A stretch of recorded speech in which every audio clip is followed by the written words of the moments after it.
안녕하십니까? 화장품 제조 공정론 10주차, 이번 주가 10주차죠. 지난 2시간은 9-2강 3강을 했고요. 오늘 비로소 이제 10-1강에 해당이 됩니다.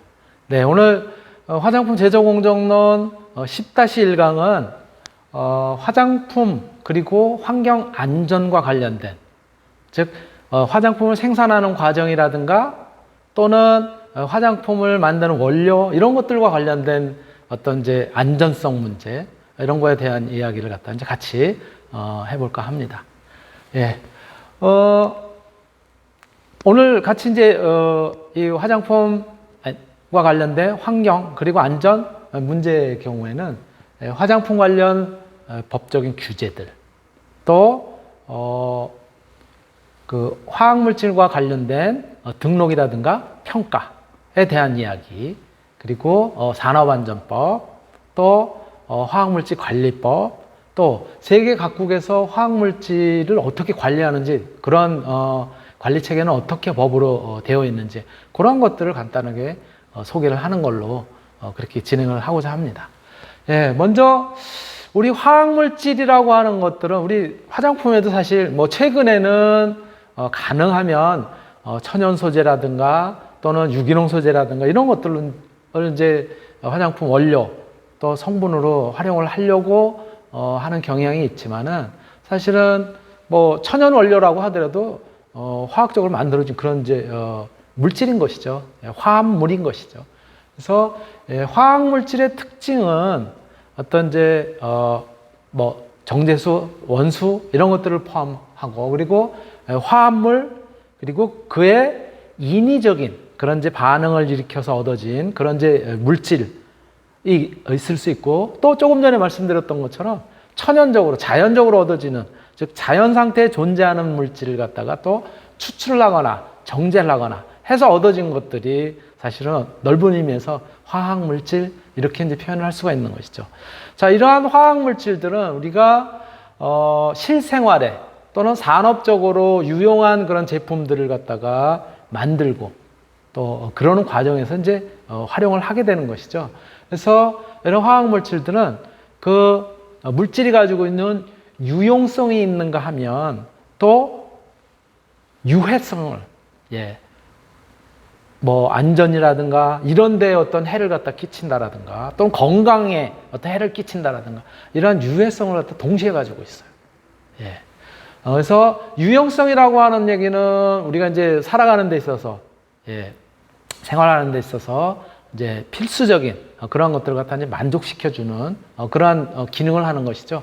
이를테면 의약품 같은 경우는 뭐 질병을 극복을 하고 또 생명을 연장시키고 그런 긍정적인 효과가 있는 거고, 농약 같은 경우는 뭐 농업혁명, 또 식량 증산 이런 데 도움을 주게 되고요. 산업용 원료 같은 경우는 산업 기반을 조성하는 데 이제 도움을 주게 되고, 또 일반적인 제품이라든가 또는 어떤 이제 소재들 이런 것들은 이제 풍요로운 삶을 갖다가 영위하는 데 도움을 주게 되는 거죠.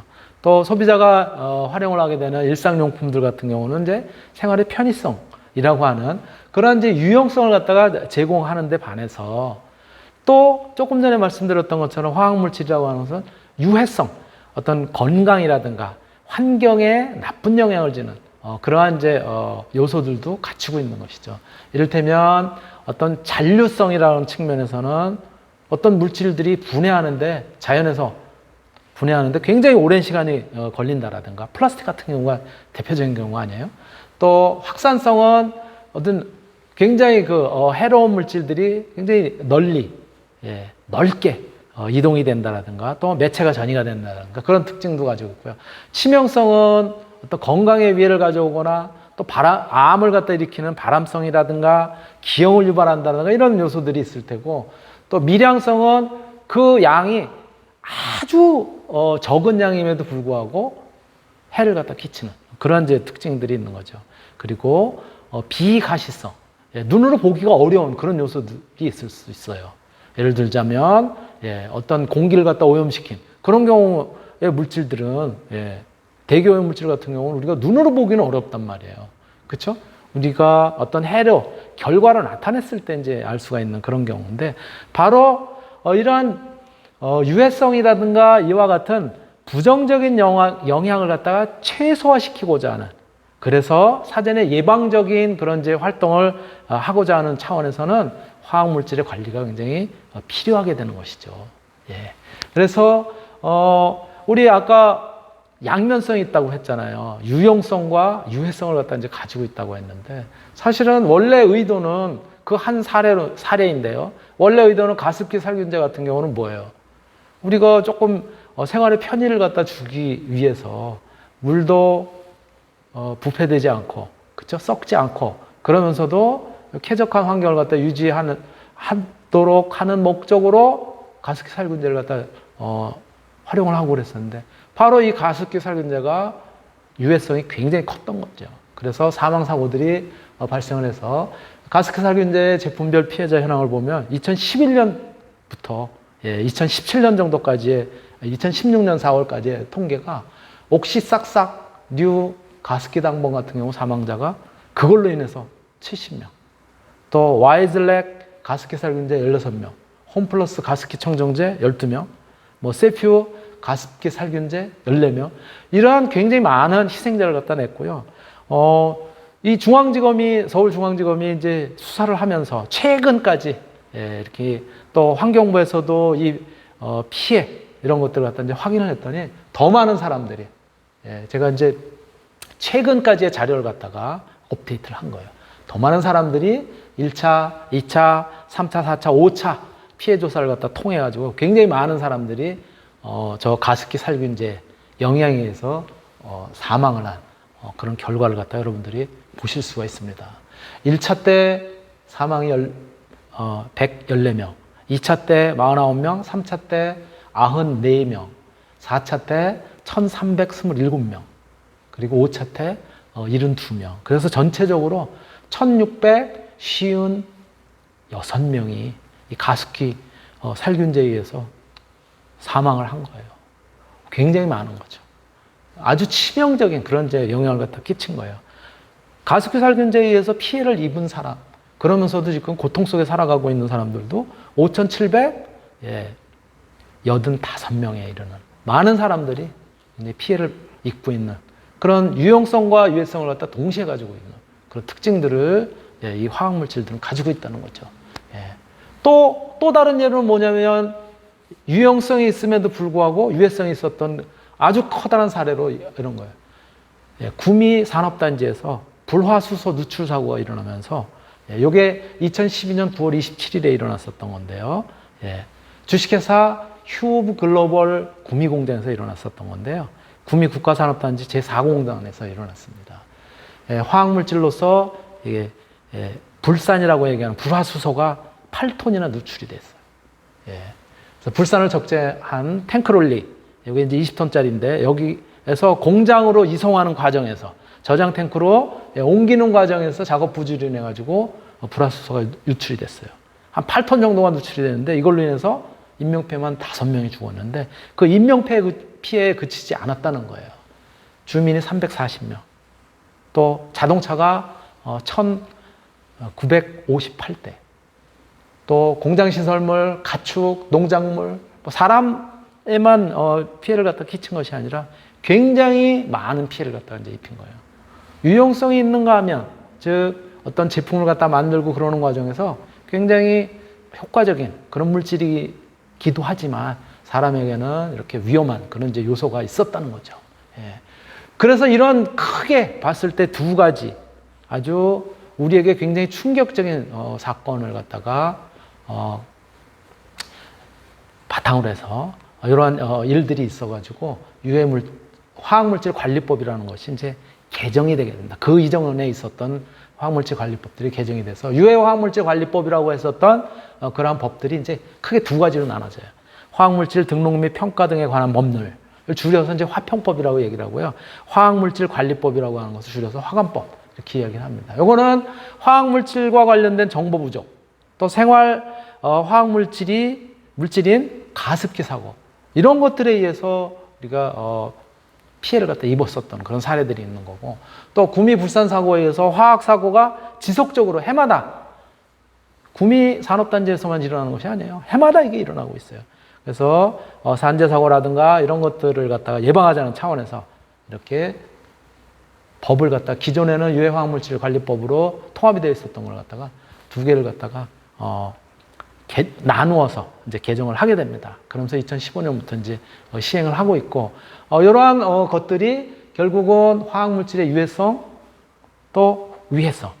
화학물질이라고 하는 것은 조금 전에 이제 유용성도 있지만은 유해성도 있다고 했단 말이에요. 그런데 또 조금 더 구체적으로 알아보면은 유해성이 있고 위해성이 있어요. 화학물질의 위해성의 크기는 유해성의 정도, 그리고 노출된 그 양, 이런 것들은 이제 결정이 돼요. 위해성의 관리는 유해성의 정도와 노출량의 밸런스에 의해서 이제 관리를 할 수가 있는데요. 유해성이 강한 화학물질이라도 노출이 적으면 위해성이 적어지고요. 유해성이 약한 화학물질이라 하더라도 노출이 많아지면 위해성은 커지게 되는 거예요. 아니, 뭐 교수님 유해성, 위해성 뭐 헷갈리는 얘기를 자꾸 하시는데 그게 뭔 얘기예요?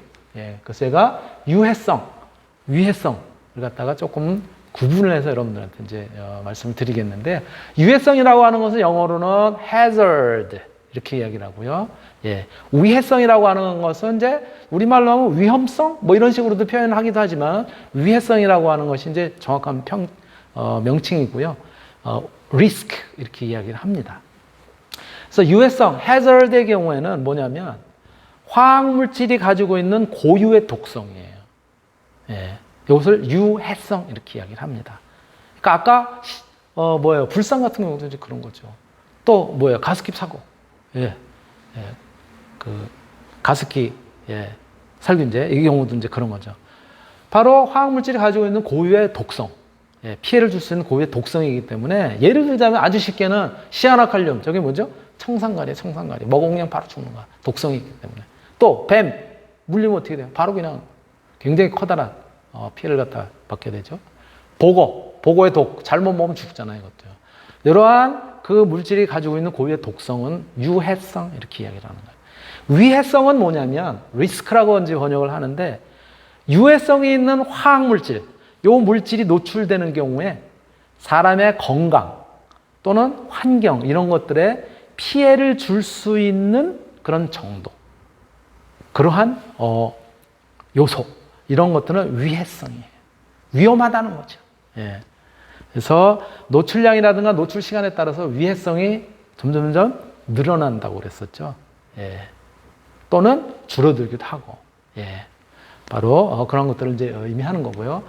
우리나라에서는 이제 그렇다면 이 화학물질들을 갖다가 바로 저렇게 아까 말씀드렸던 건 유용성도 있고 유해성이 있다고 했으니까, 또 그 유해성으로 인한 위해성, 즉 위험도 있다고 했으니까 얘네들을 관리해야 되잖아요. 어떻게 관리가 되어 있냐면, 관리 대상이 유해 화학물질인 경우에는 화학물질 등록 및 평가에 관한 법률, 화평법이라고 얘기했죠. 그 다음에 화학물질 관리법, 화관법, 그 다음에 잔류성 물질법, 이런 것들에 의해서 관리를 하게 됩니다. 환경부 소관이에요. 그 다음에 사업장의 유해 화학물질 같은 경우는 이제 산업안전보건법에 의해서, 요거는 소관이 고용노동부예요. 사람에 대한 그런 어떤 이제 안전이라든가 보건과 관련돼서.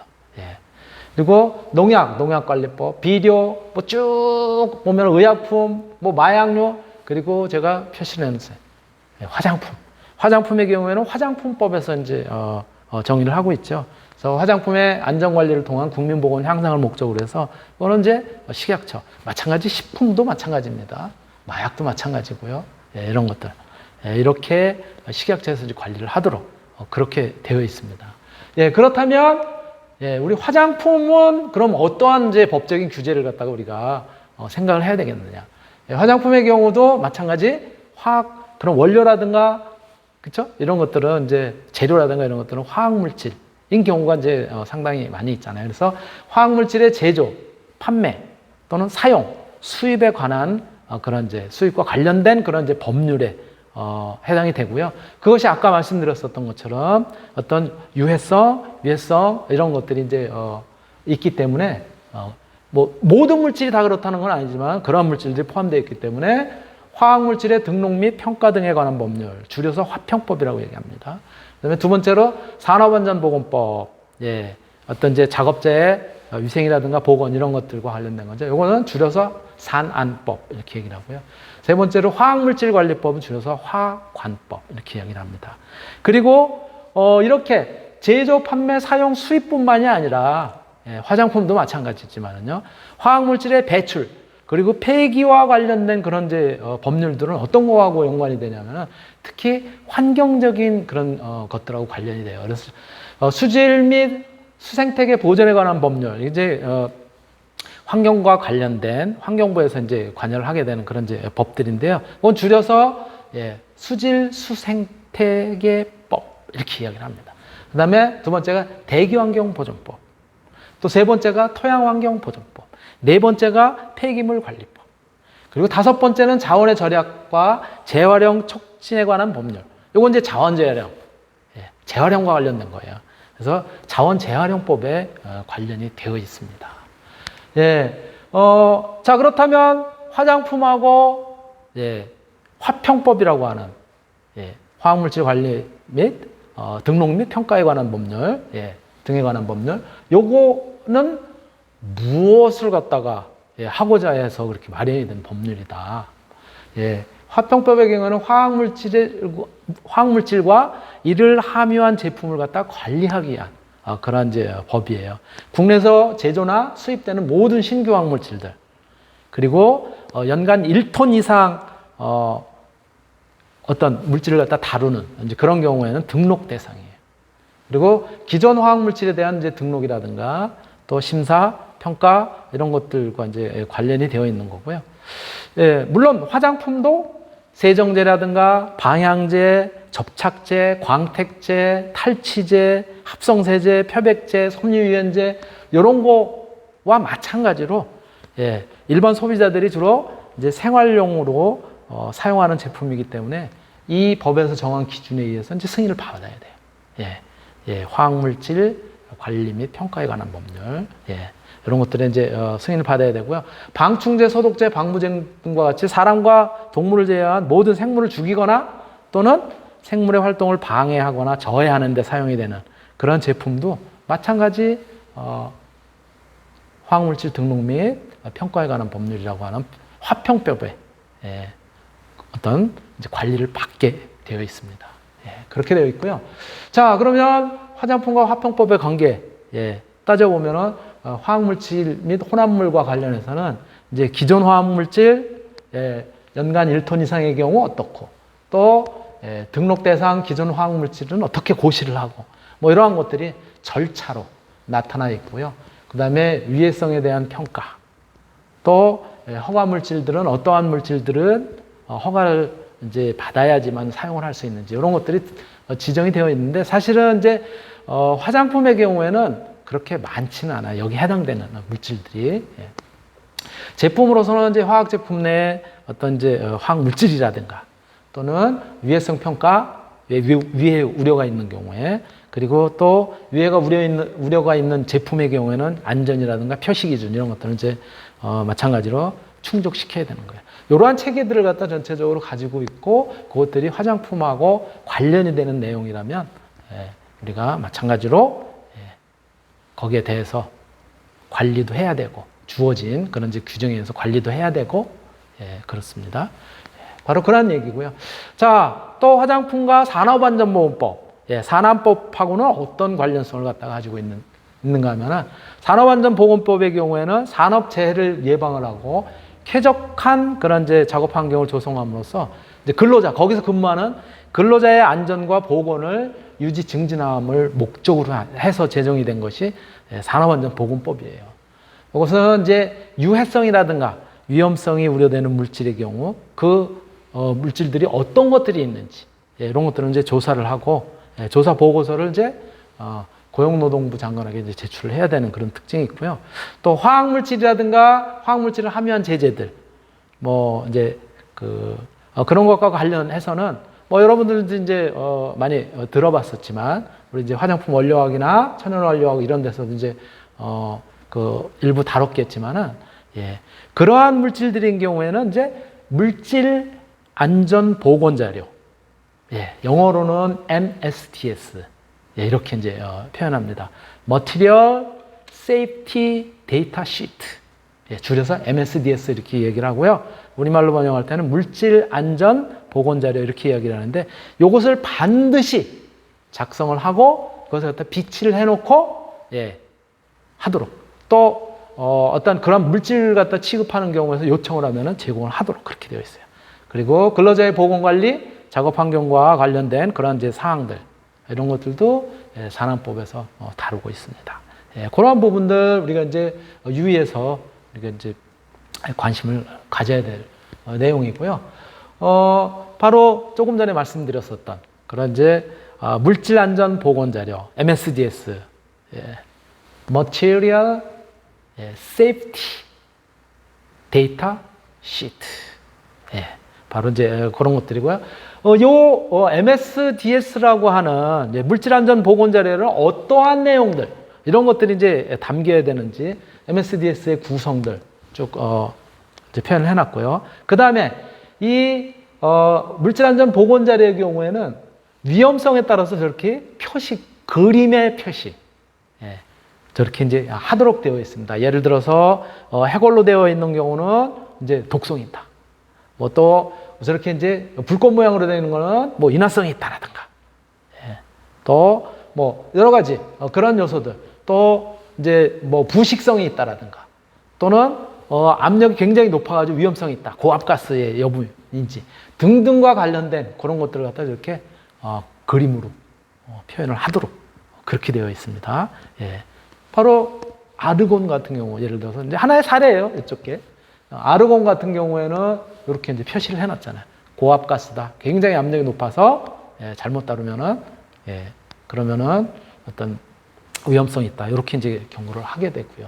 예, 그 유해 위험성에 따른 조치 사항들은 문구를 갖다 전부 어떻게 다루고 어떻게 취급을 해야 되는지, 또 예방을 어떻게 하고, 또 저게 누출이 됐거나 그랬을 때 대응을 어떻게 하고, 저장은 어떻게 하고, 폐기는 어떻게 해야 돼, 이런 내용들을 갖다 다 이렇게, 예, 표시를 해서, 그래서 예, 물질안전 보건 자료를 갖다가 눈에 잘 뜨이는 데다가 이렇게 요 제품이 있는 그 주변에 비치를 해놔야 됩니다. 그리고 예, MSDS와 관련된 그런 이제 구성 요소들, 뭐 안전성이라든가 반응성이라든가 물리학적 특성이라든가, 또는 유해성이라든가 위험성이라든가 독성이라든가 구성 성분, 응급조치 요령, 이런 등등의 것들 갖다 다 기록을 해서 표현을 하도록 그렇게 되어 있습니다. 예. 그래서 이러한 내용들 갖다 우리가 이제 살펴볼 수 있고요. 예.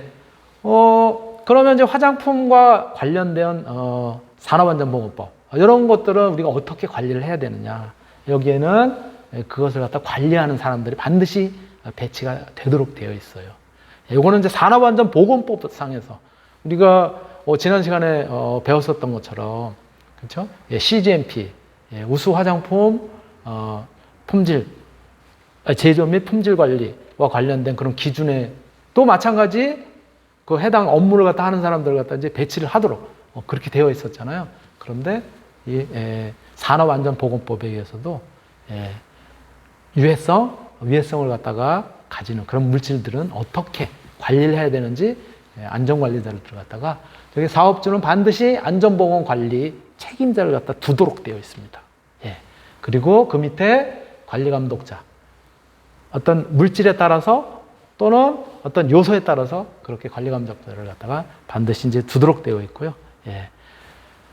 그리고 근로자, 또 근로자 대표, 또 명예산업안전감독관, 이런 것들을 갖다가 다 두어서, 예, 어떤 문제가 있을 때는 근로자 대표하고 협의를 한다라든가, 또 어떤 사고가 일어났을 때 안전관리자나 보건관리자, 이런 사람들이 어떻게 대응을 하고 또 조언을 하고 하는지, 그러한 부분들을 갖다 이렇게 어떤 체계를 갖추어서 그렇게 해서 이제 할 수 있도록 그렇게 되어 있습니다. 이런 부분들도 우리가 명심해야 될 그런 내용들인 것이죠. 또 한편으로는 이제 화장품과 또 화관법, 화학물질 관리법, 것들은 어떤 관련성들을 갖다 이제 가지고 있느냐. 예. 화관법의 경우에는 이 화학물질로 인해서 국민의 건강 그리고 환경상의 위해를 갖다 예방을 하고 예, 또 화학물질을 적절하게 관리하면서 화학물질로 인해서 발생하는 그런 사고에 신속하게 대응을 할 수 있도록 그렇게 함으로써 화학물질로부터 모든 국민이 예, 안전하게 또 생명과 재산 또 환경을 갖다가 이제 보호할 수 있도록 그렇게 하는 것이 이 화학물질 관리법의 목적이에요. 그래서 개별 사업자가 배출량이라든가 그런 정보들을 갖다 공개를 해야 되고 또 그런 이제 공개를 해야 되는 그런 이제 화학물질들의 경우는 415종 정도가 되고요. 또 업종의 경우에는 39개 업종들이 이런 이제 관리를 받도록 그렇게 되어 있습니다. 또 유해성이 있고 위해성이 있는 그런 이제 화학물질들을 제조하거나 수입하는 사업자들 또 요거를 이제 취급하는 그런 경우에는 반드시 화학사고 발생으로부터 사업장 외부에 미치는 영향이라든가 그런 것들을 평가한 그런 이제 장애 영향 평가서 이런 것들도 작성을 하고 그래서 어디에 화학물질 안전 원장에게 그런 것들을 갖다가 이제 그런 인과관계라든가 이런 부분에 대해서 서류를 갖다 제출을 해야 됩니다.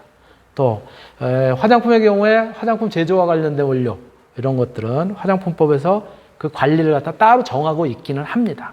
그렇기 때문에 이 화학물질 관리법에 직접적으로 연관되지는 않아요. 왜냐하면 화장품 법에 따르면 되니까. 그렇긴 하지만은 제조 생산에 필요한 그런 원료들, 여기에는 다양한 원료들이 이제 사용이 되고 있기 때문에 그러한 이제 유해성이나 위험성이 따르는 그런 물질들의 경우에는 바로 이 화학물질 관리법이라고 얘기하는 화관법에 우리가 의거해서 그래서 취급도 하고 관리도 해야 된다라고 하는 점을 갖다 이제 우리가 명심을 해야 될 겁니다.